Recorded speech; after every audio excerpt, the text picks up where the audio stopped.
제가 오늘 할애받은 시간은 3시간입니다. 그리고 주로 발명 영재교육에 관한 내용을 이렇게 얘기를 하게 되어 있습니다. 그래서 일단 저를 다시 한번 간략히 소개를 해보면 이렇게 되겠습니다.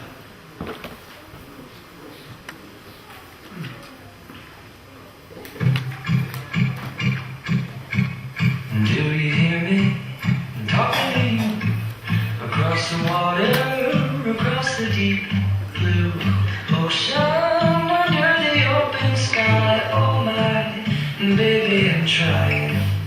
Boy, I hear in my dreams a big whisper across the sea. Keep you with me in my heart. You make it easier when life is hard. Lucky I'm in love with my best friend.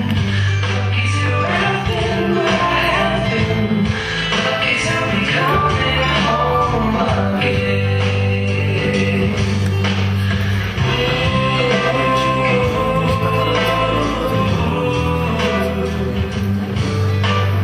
They don't know how it's easy waiting for my love like this. Every time we say we say goodbye, I wish we had one more kiss. I'll wait for you, I promise you.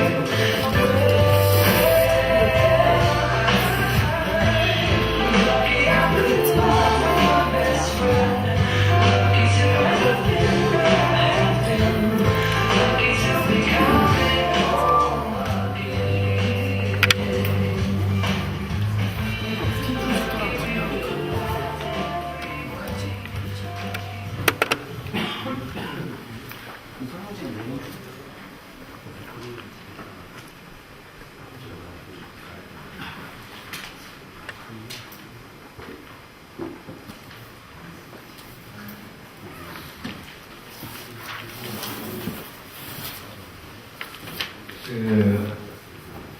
이 연구가 작년에 한 겁니다. 이거는 이제 지금까지 발명 영재교육 관련해서 많은 교육 프로그램이 지금까지 개발이 되어 있습니다. 우리나라에.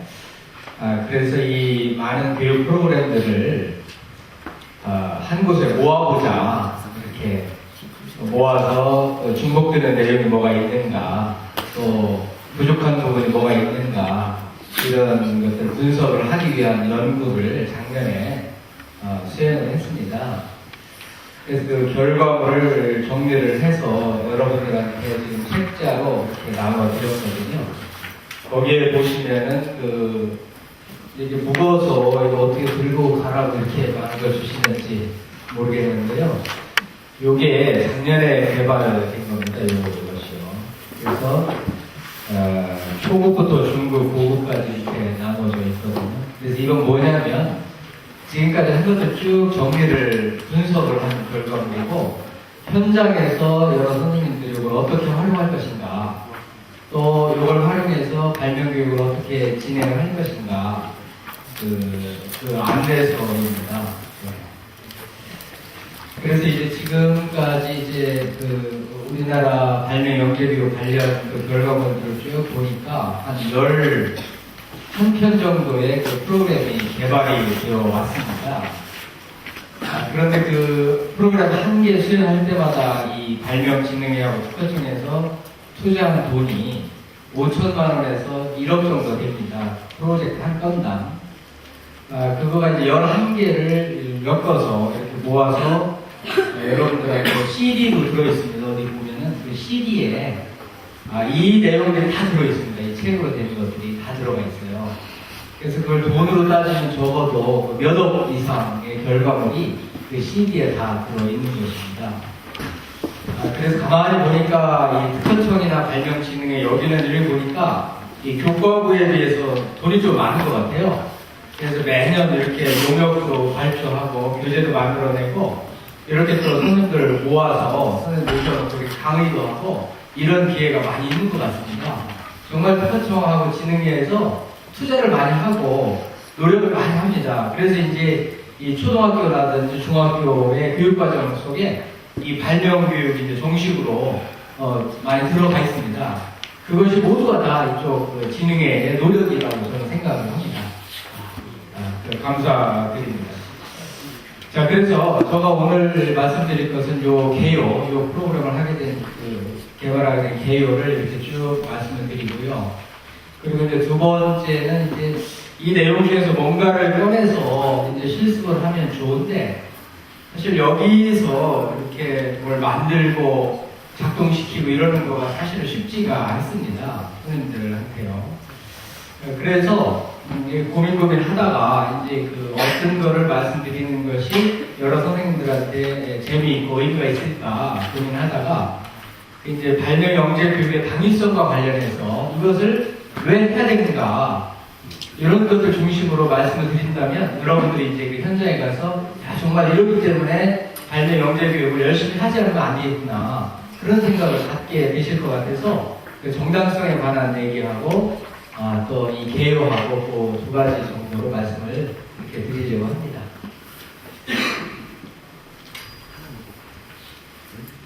이게 지금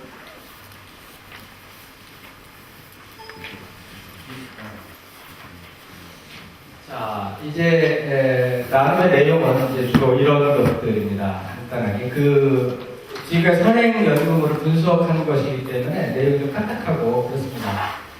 조금 이렇게 까딱하더라도 그 말씀 좀 들어주시고요. 좀 후반부에 가면 또 재미있는 내용들이 나올 것 같습니다. 그래서 이제 그 발명,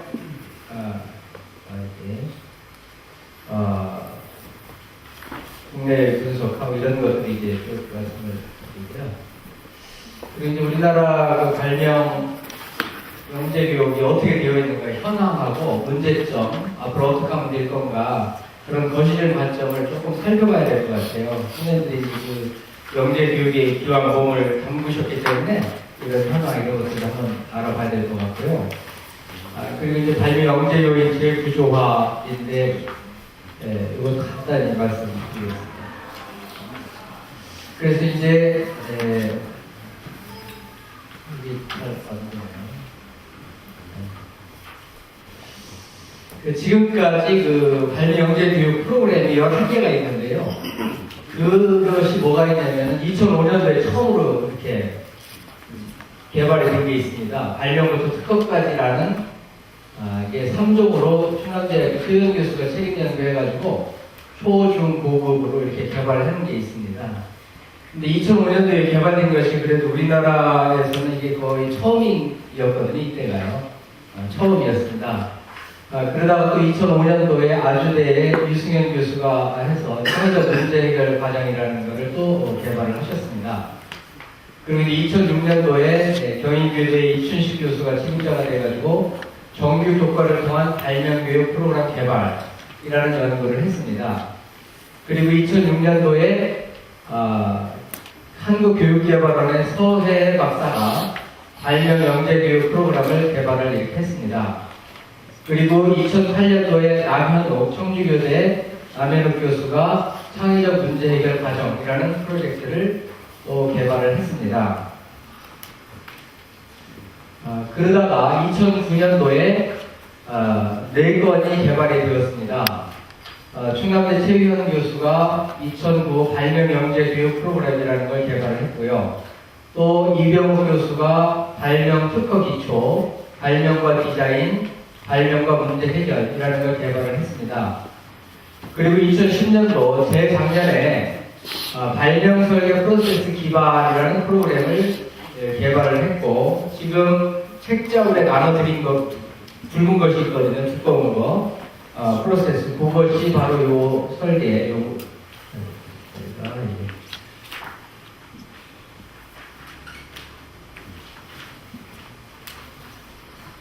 요게 이제 그거고요. 그 다음 2010년도에 숭실대학교 이경화 교수가 창의적 체험활동 교재 스팀 프로젝트 중심의 창의적 문제 해결 과정 1, 2, 3건을 개발을 했습니다. 요거는 요게 2억짜리인가 1억 5천짜리인가 덩치가 좀 컸어요. 크고 요것이 이제 그 CD로 여러분 들어가서 확인할 수 있습니다. 집에 가셔서요 CD에 들어가 보면은 이 교재 내용이 상당히 그 잘 돼 있습니다. 이것도 잘 돼 있고 이렇게 해서 많은 것들이 지금까지 개발이 되어 있습니다. 요 여러 개 책자로 따지면은 57권인가 그래요. 57권 이렇게 그렇습니다. 그래서 이제 이거 연구를 하기 위해서 이 책 연구자들한테 일일이 전화를 걸어가지고 이 자료를 다 수집을 했어요. 수집을 했고 가급적이면 여러 선생님들이 그 아래 한글로 된 그 파일을 원하시더라고요. 그래서 PDF 파일이 아닌 아래 한글 파일로 이렇게 모아가지고 그 CD에다가 다 저장을 해서 지금 나눠드린 겁니다. 근데 부득이해서 몇 개는 아래 한글이 없어가지고 부득이 이제 PDF 파일을 해서 이렇게 여러분들한테 나눠드렸습니다. 그래서 이제 여러 선생님들은 현장에 가셔서 여기 나눠드린 책 이걸 그대로 현장에 적용하기는 사실 어렵습니다. 현장에 실제는 맞아야 되거든요. 애들의 눈높이, 또 학교의 그 실험 실습 현황 이런 거에 따라서 그 교육 내용을 재구조화해서 가르칠 수밖에 없을 것 같습니다. 그래서 그 파일 쭉 뒤져보시고 필요한 거 이렇게 골라서 편집을 해서 가르치시면 될 것 같고요. 그리고 모든 교재 내용이 학생용 워크북과 교사용 매뉴얼 두 개 세트로 개발이 되어 있습니다. 거기에 보면 교사용 지도서를 보면 뭐 정답, 해답, 해설, 지도 방법 이런 것들을 아주 자세히 설명해 놓고 있거든요. 그러니까 학생들한테는 워크북을 나눠주고 선생님들은 그 교사용 지도서를 가지고 현장에서 지도를 하면 좋을 것 같습니다.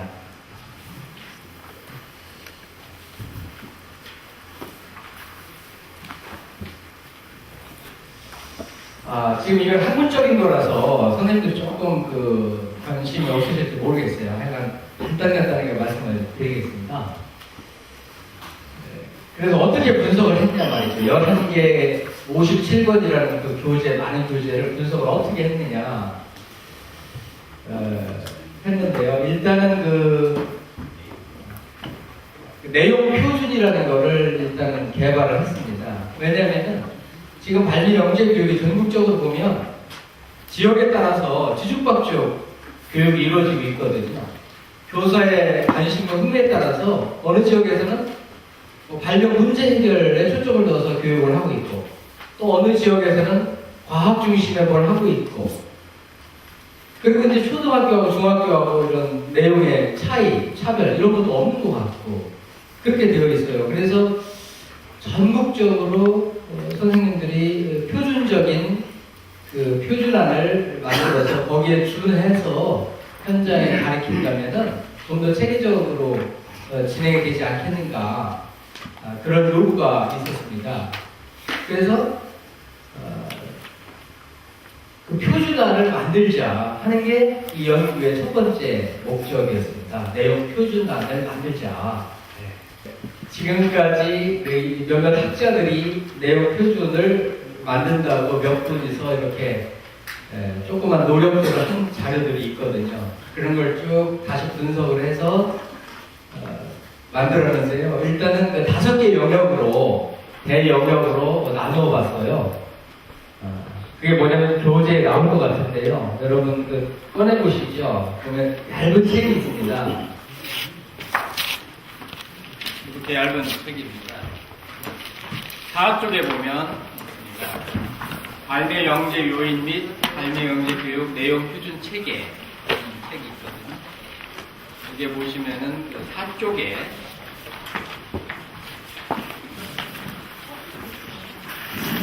발매 영재 교육의 내용 표준 체계 해서 한 페이지로 이렇게 만들어 놨습니다.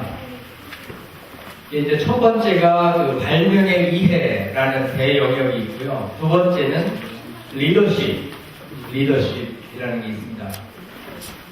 왜냐면 요즘에 이제 그 지도력, 리더십이 강조가 되고 있거든요. 그래서 거기 있고. 요거 없으십니까? 선생님들 이거? 다 끄려 계시죠? 네. 한쪽에 나와 있습니다. 리더십. 그다음 세 번째가 스팀입니다. 스팀. 사이언스, 테크놀로지, 엔지니어, 아트, 매스매틱 하는 요즘 융합 기술 교육이 나오는 그 팀. 그다음 네 번째가 발명 문제 해결 영역 있고요. 그리고 다섯 번째가 그 지식재산권이라고 있습니다. 그래서 그 대영역에 따라서 내용 표준을 19개로 설정을 했습니다. 예컨대 발명의 이해 표준 2를 보면 발명의 속성과 개념을 이해한다 라는 게 있고요. 두 번째는 발명의 역사와 발명이 사회에 미친 영향을 이해한다. 이런 식으로 쭉쭉 해서 19개를 마련을 했습니다. 내용 표준을 19개를 마련을 했고요. 그 다음에 이제 5쪽에 가보면 방금 전에 말씀드린 그 내용 표준 19개를 그 각각에 대하여 초급, 중급, 고급 수준으로 나누어서 다시 분류를 했습니다. 그럼 무슨 말이냐면은 발명의 속성과 개념을 이해한다 라는 내용 표준에 대해서 그 5쪽입니다. 왼쪽에는 이제 초급, 가운데 중급, 오른쪽에 고급이 있습니다. 그래서 초급 수준에서는 여기 써 있는 정도, 그 정도 수준을 모든 영재 학생들이 적어도 이해를 해야 된다. 그런 희망사항으로 이 표준안을 마련한 것이죠. 고급도 이제 쭉 나와 있고요. 뭐 기호도 거기 써놓고 이렇게 했습니다. 그래서 요거가 그 셀이 굉장히 많은데 이제 요것이 영재들이라고 하는 거는 뭐 뛰어난 애들도 있고요. 좀 처지고 이런 애들도 있고 개인적인 특성이 다양하고 능력이 다양하기 때문에 초급이라고 해서 초등학생은 초급만 해야 된다. 그 의미는 아닙니다. 초급 학생들도요. 중급을 이해하면 다시 고급까지 올라갈 수도 있는 거고요. 또 고등학교 학생들이라고 하더라도 초급이나 중급을 이해하지 못하는 그런 내용 표준이 있다면 그 밑으로 다시 내려가서 그거를 이수할 수 있도록 그렇게 만든 겁니다. 이거는. 단지 요거 초, 중, 고급은 라는 것은 그냥 이렇게 참고 사항입니다. 엄격하게 벽이 딱딱하게 구분되어 있는 건 아니다. 그 말씀을 드리고 싶습니다. 그렇게 해서 그 내용 표준을 굉장히 많이 있는데 요 표준안을 만들었는데 이것은 그냥 저 혼자 생각나는 대로 한 것이 아니고 그 미국의 기술교육 내용 표준이 있고요. 또 과학기준 표준이 있습니다. 그런 것들을 쭉 분석하고 읽고 그래서 잠정적으로 이 표준안을 만들어가지고 공동연구원들이 모여서 토론을 했습니다. 이거 되겠는가 토론을 했고 그 토론한 결과에 대해서는 전국의 그 자문위원 한 15분 정도 메일을 통해서 이거 괜찮은가 이렇게 자문을 받고 그 정도면 괜찮겠다. 이런 전문가 의견 수렴 과정을 거쳐서 이 표준안을 만들었습니다. 그래서 현장에서 가급적이면 이 내용에 준해서 지도를 하시는 것이 우리나라 발명 영재 교육의 발전을 위해서 도움을 줄 것이다. 저는 그렇게 생각을 하고 있습니다.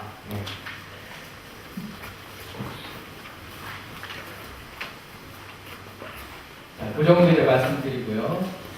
그 다음에 이제 지금 현황이 어떻게 되는가를 봤어요. 지금 여기 초등학교 선생님들 많으실 것 같은데 한번 손 한번 들어보실까요? 초등학교 선생님들. 네, 여기도 이렇게 많으시잖아요. 그럼 중학교 선생님. 중학교도 많으시고요. 그다음 고등학교 선생님들. 네, 몇 분 계시잖아요. 네. 그래서 과연 우리나라 발명 영재교육 현황이 지금 어떻게 되어 있는가를 분석을 해봤더니 발명 영재학급의 구성은 지금 이렇게 되어 있더라고요. 지금 초등학교가 70% 정도 차지하고 있고요. 그 다음에 초등학교, 중학교 합쳐서 운영하는 반이 5.24%고요. 중학교가 25%고 고등학교가 3% 정도밖에 안 되거든요. 한마디로 얘기하면 우리나라 발명 영재 교육은 초등학교를 중심으로 이루어지고 있습니다. 현재. 그리고 교육청 수를 보면 99개가 되고 운영기관 수가 131개, 학급 수가 222개, 학생 수가 4,420명, 지도교사 수가 1,000명 정도 됩니다. 이거는 그 분석을 했는데 서울 지역을 제외해놓고 분석한 결과거든요. 그러니까 서울 지역 합친다면 아마 이거 2배 정도는 될 것 같습니다. 이것은 뭘 의미하냐면 이제 우리나라 발령 영재 교육이 시작한 지는 별로 안 됐는데 매년 그 교사 수, 학생 수가 급증하고 있습니다. 급증하고 있어요. 그래서 이걸 아주 그 고무적인 일이다 그렇게 생각을 하고 있고요. 교사 수도 지금 1,000명인데 한 2,000명 정도 될 것 같습니다. 현재요. 네. 그 다음에 이제 선발 방법이 있는데 이건 그래도 제가 보기에는 그래도 잘 돼 있는 것 같습니다. 초등학교에서도 중학교에서 선발할 때 다단계를 거치고 있어요. 다단계를 거치고 있어요. 그리고 교육 프로그램을 봤더니 그 선생님들 학교에서 어떤 교육 프로그램을 활용하느냐 질문을 해봤더니 이제 이 특허청이 개발한 프로그램을 활용하는 기관이 한 60% 정도가 되고요. 나머지 한 45% 정도에서는 자체적으로 그 교육 프로그램을 개발해가지고 활용하고 있다고 응답을 했습니다.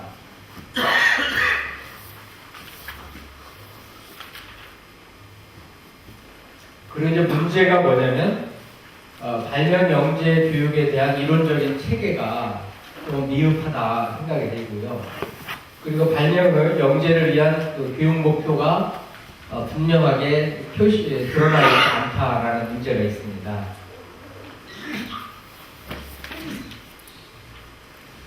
그리고 양질의 발명 영재 선발 도구를 지속적으로 개발 집착할 필요가 있겠다 생각이 듭니다.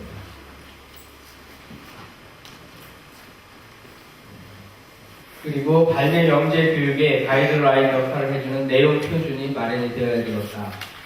큰 문제로 지적이 됐는데 이건 이제 해결이 된 것 같습니다. 작년 그 연구를 통해서.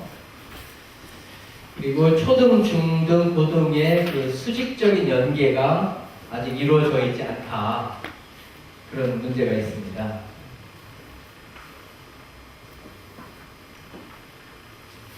그 다음에 발명 영재 지도교사를 위한 연수 기회가 잘 안 돼 있어서 이 확대를 해야 되겠다.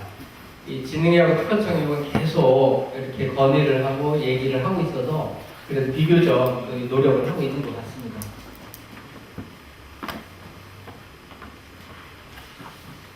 그 다음에 발명 영재 관련 기관이나 단체 등 간의 유기적인 네트워크 체계를 구축할 필요가 있겠다 생각이 됩니다. 그래서 이 연구자들이 몇 명 있지만 아직도 이 선생님들하고 유기적인 네트워크가 이루어져 있지 않은 것 같습니다. 그래서 현장에 선생님들이 가르치면서 어려운 문제 복잡하거든요.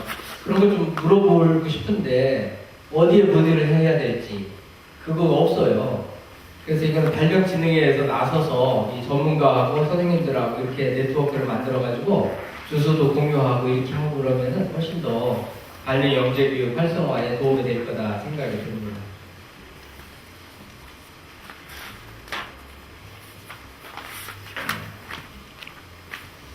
그 다음에 그 발명 영재 요인을 간략히 말씀을 드리면 그 발명 영재 요인을 전통적으로 이렇게 나누어 봤습니다. 인지적 영역하고 정의적 영역하고 신동적 영역 이 세 가지로 나누었어요. 그래서 그 인지적 영역은 그 발명 지식과 사고, 상위인지, 창의적 역량 이렇게 나누었고요. 정의적 영역에는 리더십, 태도, 창의적 성향 이렇게 구분을 했습니다. 그리고 신동적 영역에는 이렇게요. 조작 능력과 표현 능력으로 구분을 했는데 여기서 이제 의미가 있는 것은 그 창의성이라는 개념이 창의적 역량과 창의적 성향으로 구분될 수 있는 것 같습니다. 그래서 창의적 역량에는 그 유창성이라든지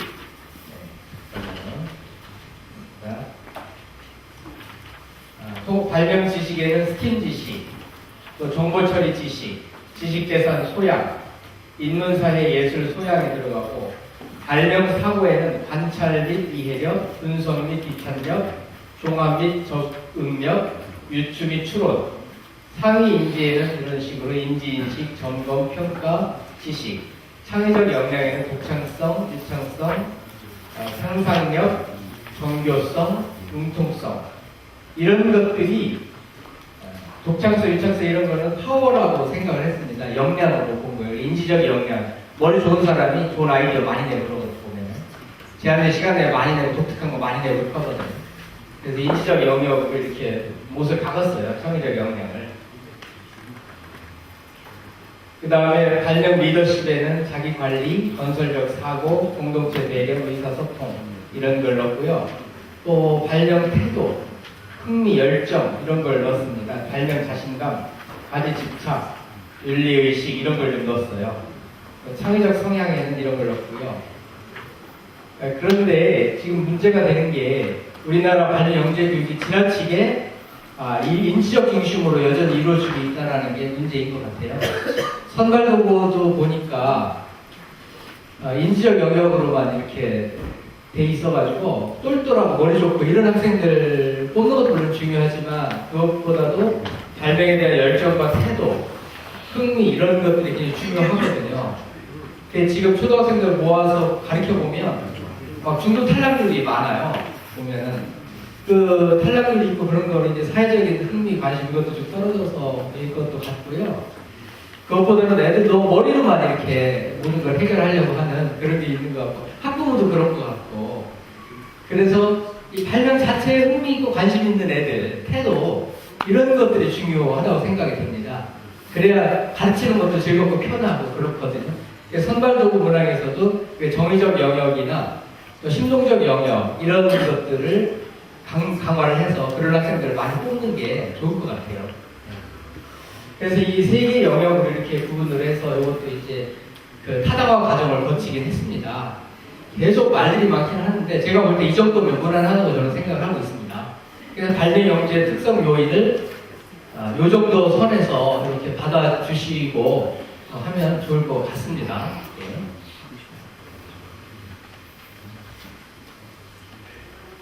네, 그다음 이게 아까 책에서 말씀드린 거니까 그냥 지나가도 될 것 같습니다. 19개를 만들었고요. 지금 이론적인 걸 쭉쭉 이렇게 말씀드려서 여러분 힘드실 것 같아요. 이것도 지금 말씀을 다 드렸습니다. 내용 표준 이런 것도 했고요. 또 이제 교재 분석을 했다라는 그 11개 교육 프로그램 개요를 A4 용지 한 장으로 해서 그러니까 11장의 A4 용지에다 그 개요만 요약을 해서 그 책에다 넣어놨거든요. 그 선생님들 개요를 쫙 보면 아하 이 교육 프로그램에 이런 내용이 있구나. 이 교육 프로그램에 이런 내용들이 있구나. 그걸 딱 찾아 들어갈 수가 있습니다. 그런 식으로 했고요. 그 다음에 이제 그 분석을 했는데요. 어떻게 분석했냐면 이렇게 했습니다. 아까 말씀드린 그 내용 표준에 따라서 내용 표준이 하나에 대해서 각각 요소가 내용 기준 요소가 이렇게 다 있거든요. 이렇게 있는데 이렇게 있습니다. 이게 있는데요. 예를 들어서 자연물과 일곡물에 관한 내용 기준이다 그러면 요 요소와 관련된 선행 교육 프로그램은 무엇인가를 분석을 했습니다. 그래서 이 시큼한 거는 선행 연구물이 어떻게 되어 있냐면 모듈식으로 다 개발이 되어 있거든요. 모듈식으로 다 개발이 되어 있습니다. 모듈 한 개에 7페이지, 8페이지 정도로 똑똑 떨어지게끔 수업 시간도 1시간, 2시간 동안 쭉쭉 적용할 수 있도록 개발을 해놨습니다. 거의가 다 모듈식으로 개발이 되어 있습니다. 그래서 그 모듈을 쫙 보고서 이 모듈은 내용 표준 요소와 어떤 거랑 관련이 있는가, 어떤 내용 표준 요소와 관련이 있는가, 관련이 매우 높은 거는 이렇게 시커멓게 표시했습니다. 시커멓게. 그 다음에 관련 정도가 중간 정도 있는 거는 동그라미 2개로 표시했고요. 약간 관련 있는 거는 동그라미 1개로 표시를 했습니다. 그래서 예를 들면 이렇게 되어 있는데 발견과 발명, 이 개념을 알고 싶다. 발명과 발명의 개념을 알고 싶다. 라고 한다면 여기 표시가 되어 있습니다. 05701초 12. 그래서 요 연구 프로젝트 이름입니다. 이게 2005년도에 최유현 교수가 처음으로 개발한 초급 교재에 12쪽에 가보면 발견과 발명이라는 그 내용이 들어있습니다.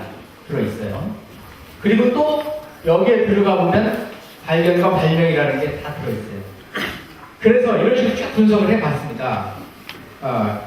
그래놓고 보니까 어떤 요소는 그 관련된 내용이 굉장히 많아요. 내용 기준이 굉장히 많아가지고 여기에 뭐 여러 개 있는 경우도 있지만 하나도 없는 경우가 핵심 출처가 없는 경우가 있어요. 이거 뭐냐면 예를 들어서 자연물과 인공물, 초등학교 학생들이 이걸 알아야 되거든요.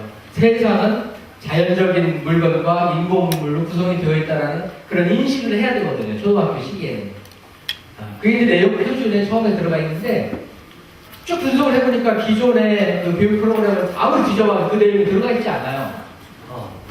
그런 것들이 있어요. 그래서 특허청 여기에서는 개발되어야 함에도 불구하고 아직까지 개발되지 않은 그 영역에 대해서는 앞으로 용역을 발주를 해서 더 프로그램을 좀 개발해줬으면 좋겠다. 그런 희망사항이 있습니다.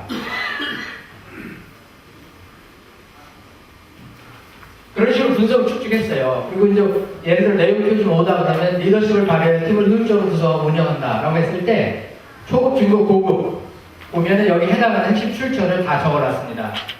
의사소통 장애 해소. 의사소통하는 거 중요하잖아요. 지금 리더십에서 의사소통. 그런 것들을 알기 위해서는 이러이러한 내용 요소로 저 페이지를 찾아가지고 쭉 들어가 보면 알 수가 있습니다. 이 내용은 여러분들 CD에 다 들어있어요. CD에 들어가서 쭉쭉 페이지 이렇게 들어가 보면 아하, 그 내용 표준에 대해서 알고 싶으면 어디로 들어가야 되나 다 찾아 들어갈 수가 있습니다. 이거 분석하는데 시간이 굉장히 오래 걸렸어요. 페이지 한 장씩 넘기면서 이렇게 다 판단하고 분석하고 이렇게 시간이 굉장히 오래 걸렸거든요. 그러니까 여러분들 현장에 많이 활용 좀 해주셨으면 좋겠습니다. 그래서 이제 전반적으로 봤더니 아까 5개 영역으로 이렇게 나눠져 있었는데요. 쭉 봤더니 그 발명과 문제 해결 영역에 대해서는 굉장히 많이 개발이 되어 있어요. 지금까지 11개의 발명 교육 프로그램 내에 상당히 많은 부분이 들어가 있습니다. 발명 문제 해결과 관련해서는. 그리고 스팀에 관한 것도 많이 들어가 있습니다. 스팀에 관한 내용도 많이 들어가 있고 개발이 되지 않은 게 뭐냐면 첫 번째 영역이에요. 발명의 이해. 발명이 뭔가, 발명의 속성, 이런 기본적인 그런 내용들이 아직 충분히 개발되어 있지 않다라는 걸 확인할 수 있었습니다. 이제 요거는 특허청에서 이제 앞으로 해야 될 일이라고 생각이 됩니다. 그리고, 요거 이제 그 책자에 다 표시를 해놓은 겁니다. 이게 요거를 알고 싶고 일일이 다 들어가라, 일일이 연결 다 이렇게 시켜놨기 때문에 활용만 하면 되겠습니다. 그리고 더 나아가서 이것도 분석을 했습니다. 왜냐면 발명 연결 교육과 관련하여 주요 핵심어와 그에 따른 출처를 제시를 했습니다. 그래서 색인이라는 거 있잖아요. 책 뒤에 보면 색인이라는 게 있는데 색인을 만들었어요. 뭐 가구, 가위, 개념도, 검색 연산자, 결정 열거법 이런 것들을 알고 싶으면 요 해당 교재에 몇 페이지로 들어가 보면 이런 것들이 다 나온다라는 거를 제시를 했습니다. 이런 내용들이 거기에 다 들어있어요. 거기에 다 들어있습니다. 네, 거기 들어가서 그것만 봐주시고 쭉 들어가 보면 뭐든지 원하는 거 다 찾아낼 수 있습니다.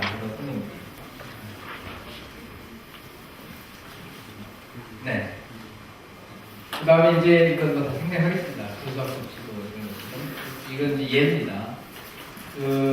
교사 지도서에 보면 이렇게 되어 있습니다. 특히 이제 이런 것들 클릭 정보를 여기다 집어넣어가지고 휴대폰으로 여기다가 요거 뭐 이렇게 QR 코드에 이렇게 인식을 하면 요 관련된 페이지로 다 들어갈 수가 있습니다. 이제 학생들 동기 유발할 때, 또 수업 전개할 때, 그 휴대폰을 이용해서 이걸 딱 찍어보도록 함으로써 애들이나 교사나 그 해당 주제, 강의와 관련해서 그 인터넷으로 직접 이렇게 들어가 볼 수 있도록 이렇게 QR코드 정보를 갖다가 이렇게 집어넣고요. 또 수업 지도안 유형은 이렇게 CRE, 뭐 이렇게 해서 모형을 하나 만들었습니다. 영재, 발명 영재 수업에 적용하기 위한 그 교수와 그 모형을 우리 연구팀에서 만들어가지고 그 모형에 맞게 주제별로다가 수업 지도안을 쭉 작성을 해서 선생님들께 나눠드렸습니다. 그거 가지고 수업 시간에 적용하면 적어도 뭐 수십 시간, 100시간 이상 정도 이렇게 현장에서 활용할 수 있을 거로 생각이 듭니다. 그걸 가지고 활용을 하시면.